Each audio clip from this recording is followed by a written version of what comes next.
Hi, welcome to VIPVino. I'm Sandra Ponce de Leon, and we're here at District Wine Bar, and we're here with a very important person, Craig Newmark, the Craig Newmark of Craigslist. Welcome. Glad to be here, and I'm not such a big deal. I think you're a pretty big deal. I think a lot of people think so. So we're here and we're trying a glass of Syrah, Unti Syrah. It's from Dry Creek Valley. And should we have a taste? Sure. You're a big wine connoisseur, I know, right? I'm pretty much the opposite of being a wine connoisseur. Cheers. Salut.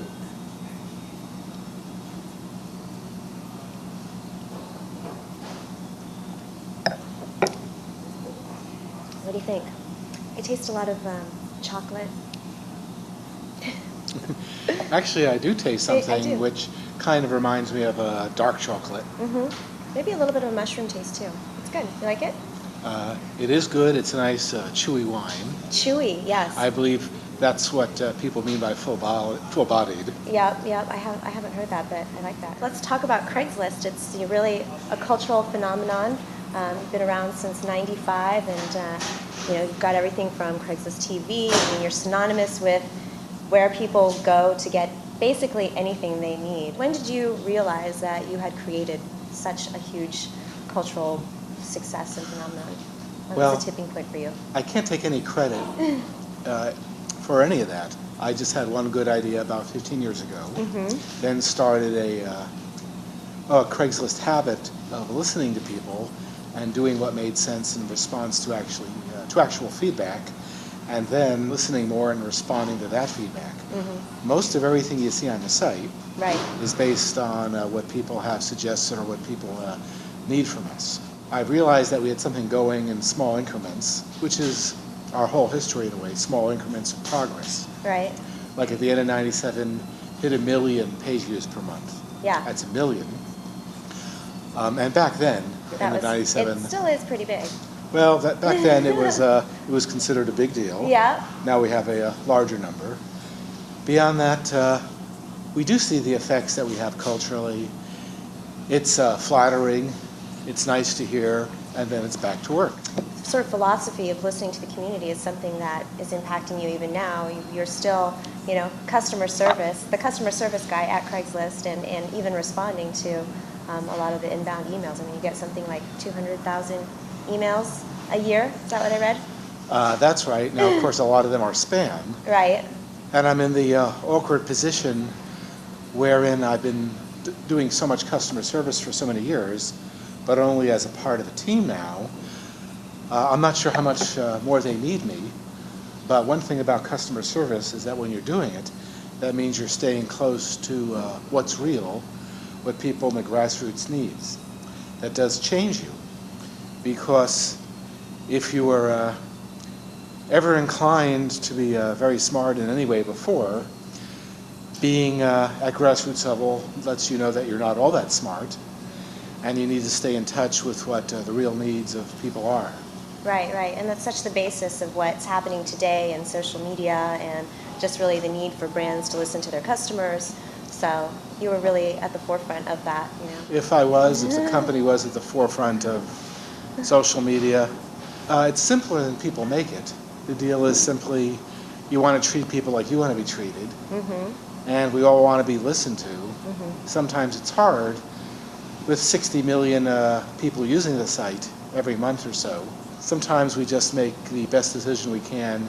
Sometimes there's expertise to people we can talk to. Right. Sometimes we just have to keep asking and keep doing the best we can on an ad hoc basis. Speaking as a nerd, that's frustrating because I really want things to be black and white. Right. And that's sometimes not so much. Well, I know that it's sort of the basis of Craigslist is, based on your desire to help your friends, and that philanthropic nature is something that is still, very much of interest to you, and you've got some causes that you support.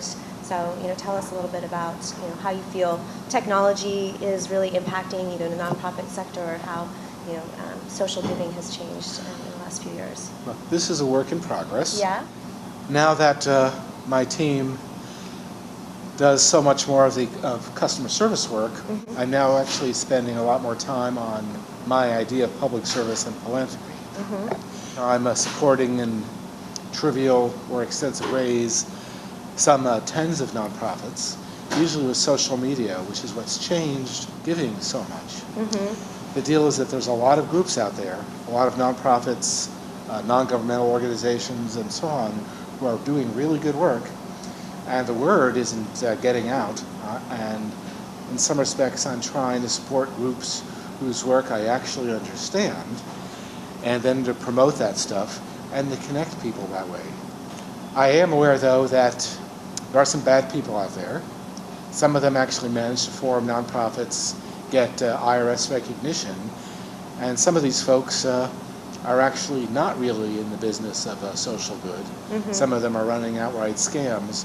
So the idea is not only to connect people, but to help protect people.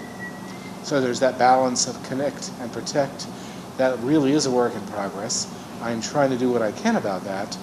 Just announced my work with Charity Navigator. The deal with them is that they're part of a network, including greatnonprofits.org. The idea is to gauge not only the financial soundness of nonprofits, but also to gauge how transparent they are about their operations, Mm-hmm. and then find ways to measure the actual effectiveness of the organization. And So sort of scoring nonprofits, giving them some kind of score that consumers can then look back to and determine whether that's the right place for them to be giving their money to. that's it. Yeah. Everyone wants to do better with Yeah. these things, and yet money and time is sometimes limited. There's a lot of good efforts competing for our time and money.